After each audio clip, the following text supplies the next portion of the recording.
What Suffolk County needs more than anything is the removal of the status quo and also term limits and a fresh look at what is going on that doesn't work.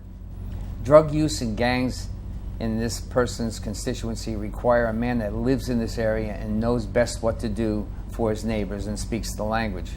Candidate Hector Gavilla is such a person. He's a street candidate, unaffected by prior politics that overwhelm the weaker candidates. He is strong and knows the beat in his area. There are several issues that will bear out this testimony, and let's get started with that conversation with Hector Gavilla today on Gray Matters. Hello, Hector. Hi, good afternoon. All righty, now let's first of all tell the people a little bit about you, who you are and how you get started. Well, my name's Hector Gavilla. I'm a resident of Dix Hills. I'm a proud father of 2 teenagers, and I'm a Cuban American. My parents came here as children. They met in this country. And I'm also a real estate broker. This year I decided to run for Suffolk County Legislature for the first time because I'm tired of seeing all the laws that they're passing that are actually hurting the people in this area. Yeah, there's a lot of wasted funds I noticed in Suffolk County, and we seem to be, again, maybe it's because we're controlled a great deal by Democrats, but they were out of money again. We're almost broke, and they're crying that we don't have enough money to cover for everything. But that always seems to happen. Yeah, that's correct. This year we're facing a $165 million deficit. And in past years, they've sold off land and properties, such as they sold the Dennison building for $70 million, but they're running out of real estate to sell. So what they did was they imposed $50 million in new fees, such as in 2018, they're going to impose the shopping bag fees, which means I heard about that, that means when you at the checkout line, you're going to actually purchase your shopping bags, both plastic and paper. In addition to that, they introduced a mortgage fee, a tax map ID fee, which affects people that have mortgages. So that if you refinance your mortgage, it could cost anywhere between $1,000 to $5,000 just to do that. They don't recognize that the people are eventually going to run out of money. If you keep on taxing the people, you eventually run out of money. And when you run out of money, where are you going to get the money to cover all the things you have just recently purchased that were either effective or not effective? Let's talk about the recent crime epidemic, that MS-13 gang, which is in the Brentwood area, which is the center or just the outside skirts of the jurisdiction you're going to be in? Well, it is part of Legislative District 16, and I do have friends and family that live in the area. And they certainly surround all the areas nearby, have to worry, including... Oh, absolutely. They border Dix Hills. And for many years, there's been a problem with gangs. It's not just MS-13. And this goes way back for a very long time, where families in Brentwood were afraid to have their children go to school. I know one family that was so afraid that they homeschooled all their children. Which I'm all right by that. Right.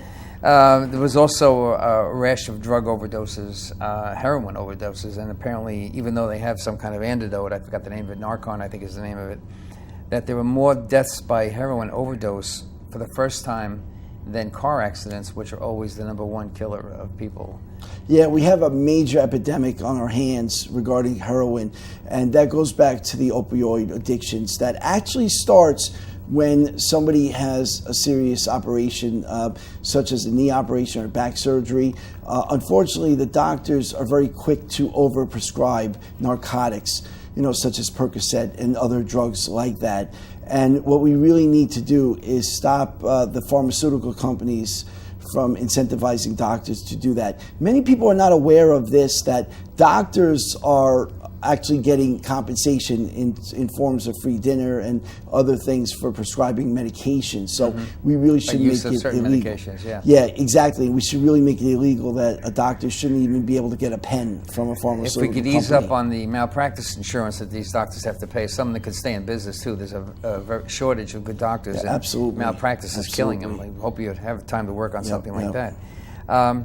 In education in your area, it seems like it's not just your area, it's everywhere, come to think of it, but your area is also suffering from a lowering of the education levels. There's a lot of need for primary education to be re-advanced. They call it, what's the type of education you call it when you can't quite muster the college level? I can't think of what it's called at the moment. It'll come up with it in a minute. But because of that, Common Core and things like that were developed. But Common Core has been very tough to implement. And the feeling is that it's slowing down everything. It's not chomping up all the kids, it's making it hard for them to go forward. Well, Common Core was a big mistake, and people on both sides of the aisle realize it. So I think that's something that will pass, like many bad decisions in the past as well. So we'll get past that. That's right, good. Absolutely.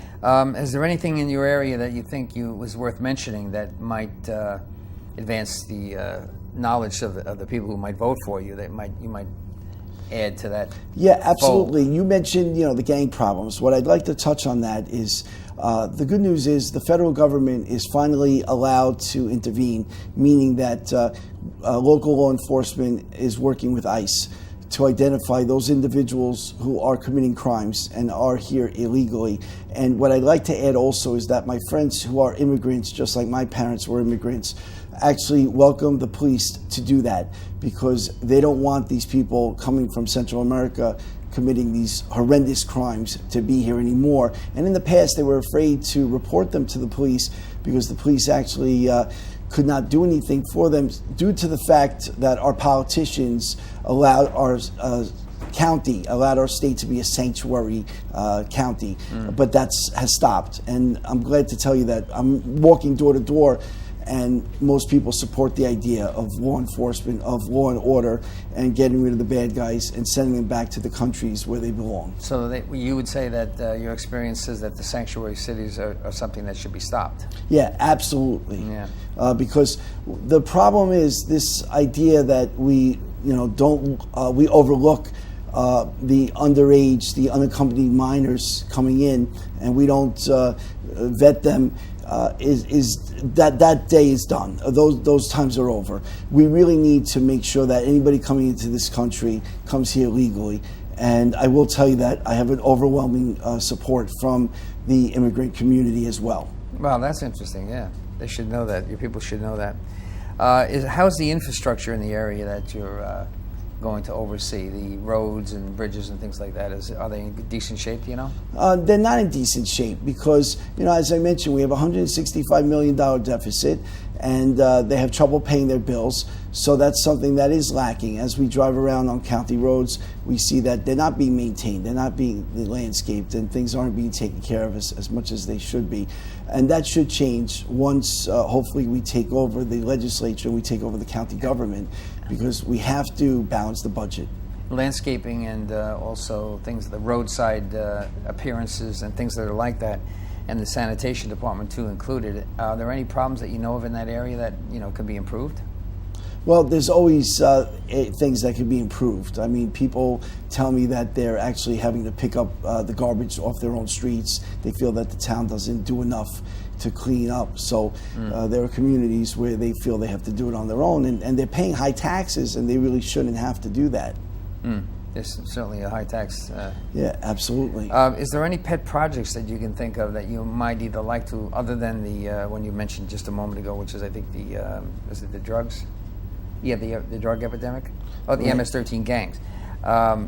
Is there any pet projects that you can think of that you would like to put in place to help your community and give them a good reason to vote for you? Yeah, absolutely. Well, public safety has always been number one for me, and there unfortunately are many accidents on the roads and among pedestrians and cars, especially pedestrians, and it's becoming more dangerous every year for pedestrians to cross, and we have major signaling problems. So one of the things I'd like to explore are different traffic signaling systems that are out there that have been implemented in other countries and other states that use sensors to make sure that before the lights turn red, they can actually know and detect if there's pedestrians on the roadway in the intersection, which would make it a lot safer than any of the systems that are out there right now. Including, besides the red light cameras, which drive me crazy, there should be some reason why, for instance, if it's 3 o'clock in the morning and the light is red and there's no one driving in a local street and you have to wait 2 minutes or 3 minutes sometimes for a light to change, I would like to see a law passed that gives that changes that light after 1 o'clock in the morning, maybe, or 2 o'clock in the morning, into a blinking red light, so at least you can stop or look both ways and go. Yeah, exactly. Actually, I'm glad you mentioned that. The systems I'm talking about that are implemented in other areas actually work with a sensor knowing, what the traffic flow is, and could vary depending on what the time of day is, but not preset. See, the problem we have is that we have systems that are really antiquated, that have preset timings, regardless of how much traffic is on the road. But they can put up these fancy cameras that are really that are more for revenue, and they're not really helping the situation. Yeah, something for the people. Let's bring it down to the people. Absolutely. Like there are systems in place that can identify that there's traffic and there's a lot of traffic. So rather than having red lights, a signal change every 2 minutes or so, to ease the traffic flow, keep all the lights green so that the traffic flows much faster, especially if the streets that are at the intersections don't have a lot of traffic, and that would just keep the cars moving instead of the back. Also, there should be more right on reds. I can't tell you how many times there's nobody on the road, and I got to wait for a light to change or to say turn on red. And exactly. There's certain intersections, I believe, that should have that sign, but there's so few. But my big concern is about the pedestrians, which I try to mention before. Right. In Florida, for example, they have flashing yellow lights that flash when it senses somebody walking across the street at the crosswalk. So they're already doing that kind of thing. Yeah, they're doing it in other places, but we're not doing it here. And I'm tired of reading. It's so sad to read when a young boy or anybody who's a pedestrian crossing the street dies, and there are things that the county's not doing because we don't have the funds to do it. But also, we don't have to have these crosswalks at the intersections, because a lot of these accidents are when people are making left turns. Some of the crosswalks could be in the middle of the road, and it's advantageous that way for both the driver and the pedestrian, because if you think about it, when you cross the street at a crosswalk, at the intersection, not only are you looking left and you're looking right, but you oftentimes have to look behind you as you're walking, because somebody may be making a left turn into you and they can't see you because they're looking at the oncoming traffic. However, like in Huntington on New York Avenue, near the Honu, where they have the crosswalks, they're not at the corners always. Sometimes they're in the middle of the street. Off a little bit, Those are perfect examples of what I'm talking about, because then the driver's eyes are only looking straight. There's no other distractions. It took me a little bit getting used to the fact that people were walking in the intersection, and I had just passed the green light. Right. And there's no light ahead of me that stops except people walking in the street. That I could see where if a driver's not careful, that we could end up in trouble. So the pedestrians are going, no, I got the right of way, because that is the law. I mean, you have a walkway. So the driver, I think, is a little bit more disadvantaged, or needs to be educated, maybe. Well, they need to be educated, but also there is technology that can help them also to prevent accidents. Because not just left turns, but even if you're making a right turn and somebody's crossing in the same direction that you're making the right turn, you may accidentally hit that person. But if they have the blinking yellow lights, as I've mentioned in other states where I've seen that, that could really be a visual for the driver to know, wow, someone's in the intersection, and to stop. Yeah, some kind of sign that would work. Let's go back to just the neighborhood in your area. The property at Candlewood and Dix Hills, there was an issue with that. You want to enlighten me with that? Yes, the residents in this neighborhood in Dix Hills alerted me just a few weeks ago of a major problem. Apparently in 2004, there was this property that was neglected for many years, became a zombie home. It's a ranch on Candlewood Path. Nobody even knew about it for many years. So it became neglected and uninhabitable, basically, a zombie home. Then in 2004, a builder decided he was going to build and destroy the house and make 3 different homes out of it. Suddenly, somebody figured out that it was the home of John Coltrane, who was a jazz musician who had lived there for the last 3 years of his life. But for some reason, for many years, nobody even knew that this house existed. But suddenly it became so important to my opponent and to the town of Huntington that this property that had just been purchased for only $500,000, she somehow convinced the town of Huntington to purchase the same blighted property for $975,000 using taxpayer money. Now, that's, to me, is a misuse of funds, because the property is nowhere worth that value. But what's even more upsetting is that it's 13 years later and the property is still a blighted property. There's mold issues. It's practically condemned. You can't even go inside.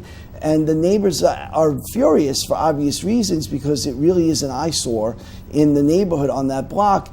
And town of Huntington has this idea that they want to make it a museum, but it's been so long. It's been over 13 years since the town of Huntington purchased that property, and they're not doing anything about it. And they keep saying they're going to make it a museum. But recently, too, this bothers me, they wanted to buy the property next to that house at market value and tear that down and make it a parking lot for a non-existing museum. And this is a residential neighborhood. So the first problem is the residents there don't want a museum. They don't want the traffic.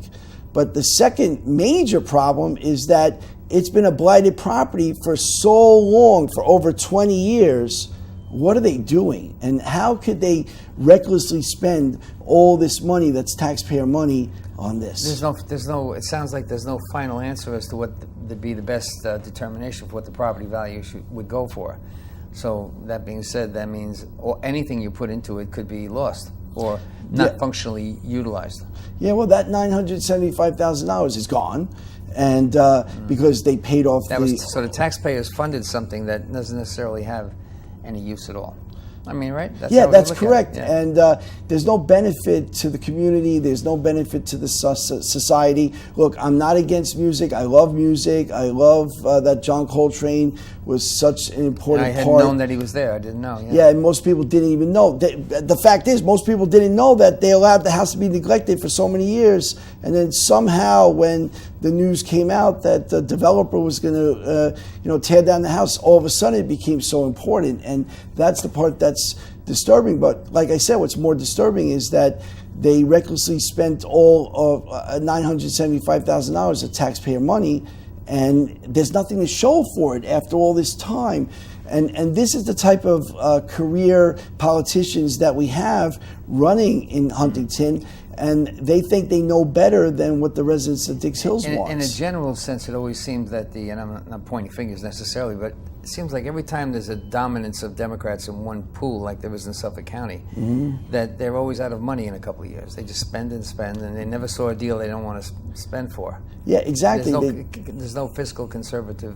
There's no fiscal conservatism at all whatsoever, and they just spend the money. And what's interesting is the argument on the other side for the people that want this museum. I mean, I feel for them because I know they have the love for music and they want a place where they can congregate and be together, but the town is failing them. The nonprofit organization that's running this is failing them because they have nothing to show. Obviously, there's not enough people that can invest money to make this home better and fix it because it has major mold problems, has major issues that people are not even allowed to go inside the house. They're trying to let it condemn and then take a loss or something? I can't figure out the rationale for it. I agree. I don't understand the rationale whatsoever. Now, my suggestion to them is to sell it to a buyer. It already is a national landmark, so it can't be changed, and there are deed restrictions. But at this point, this nonprofit organization has done the best they can. I bet you there'd be a lot of jazz musicians that would like to say that, I lived in the house that John Coltrane lived in.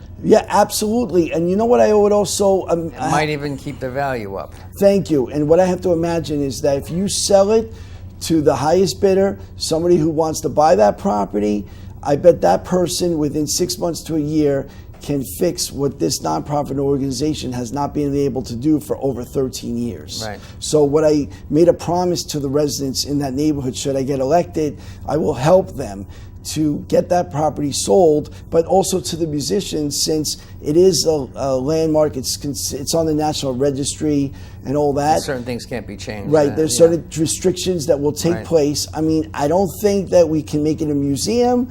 Okay, there's a residential neighborhood, but at least they can restore the home and just sell it already. Put a marker. There's in Huntington we have history posts because it was the site of the Battle of Long Island in the Revolutionary War, and they have posts with the blue sign out. They have the blue sign there in front of that house. Okay, just all right, to let you know. I was referring they to, do have that already. So that's good. But you know what? I didn't know until recently that. But look at the eyesore that it is. Something should be something should be done with it. If they're going to put a blue sign out there to recognize its fame. But here's the thing that they're doing too. There's false promises. They just keep telling people one day it'll be a museum. When you ask them when, they say maybe another 32 months, another 36 months. That's like 3 more years. That's a long time. And not only that, if, and this is a big if they get money to renovate that house, it will still take money to keep it going and maintain it. And being in real estate, I know that an abandoned house, an empty house that doesn't have somebody living there every day, does not get maintained well. Right. So if they cannot get the funds right now, today, that they need to renovate that home, before long it'll be too late. Yeah, good luck having an opening more day. To get it back. Yeah, exactly. And it's very expensive. You know that. You're a homeowner, and people watching are homeowners. They know that it's expensive to keep a house going and keep it maintained. I'm a former real estate broker too, so I have a good idea what can raise and not. Right. Its value. I'm aware of that. So in the last minute or two we have here, can you hit on anything that you'd like to do that maybe your opponent doesn't or can't or hasn't done, and that might help the constituents vote for you? Okay, good question. Well, these past few weeks, I've been going to everyone's home, letting them know who I am, giving them my personal cell phone number as well. And I want to be a man of the people and let them know that if I'm elected, I will truly be a public servant, somebody who will be available to them to answer their questions and help them with whatever issues they have. You know, because for example, when the residents of Dix Hills brought this to my attention about the Coltrane House, I studied it and I took it as one of my goals to try to help them. Whether or not I get elected, I will try my best to help the residents of Dix Hills get rid of this blighted property and do the right thing for everybody, both music lovers and residents that live there, so that everybody's happy. And my message is that we have to live in a society, in a town, in a county where everybody wins, where it's not these one-sided deals where now, you know, one side gets everything they want and the other side feels that you want to press and apply the fairness button. You want to make sure that people are addressing their complaints, so you're going to make yourself available to them when you get elected. Exactly. You hand out your email and stuff like that so they can contact you, so you can work towards programs that they want to see done, right? Absolutely. And term limits for yourself and everybody else is a good idea? It's a great idea. Well, for Suffolk County legislators, there already is a term limit of 12 years. But that's not a term limit, that's half a lifetime. That's true, it is a long time.